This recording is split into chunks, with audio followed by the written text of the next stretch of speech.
Kung hindi ka magsusweat out, wala pong kulang yung elimination process. Elimination process, pamamagitan ng dumi, ihi, at pawis.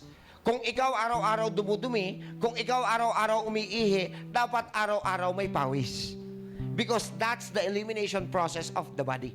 So, paano dapat ang pagpapapawis? Isabayin nyo na sa pagpapaaraw. Oh, di ba? You can do the stretching exercise na natututunan nyo sa tinuturo namin. Sino yung mga follower namin sa Facebook? Ako konti. Yung mga hindi follower, follow na kayo. So, mag-exercise Follow lang ng follow. Exercise. Wala namang bayad exercise. Sample lang natin, hindi na? Okay. So, yung stretching will do, ha? Buksan nyo po yung Facebook sa Cagayan de Oro. Hindi, no?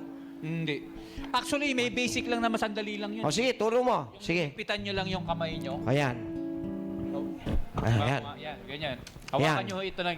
Tapos? Kailangan ho maghigpit para mag-freeze. Tapos straight. Straight ho. Straight. Mag-freeze yung Ayan. inyong mga sa circulation ng blood para mag-flow siya. Ayan. Ngayon, i-bend nyo lang ito ng konting ganyan. Okay.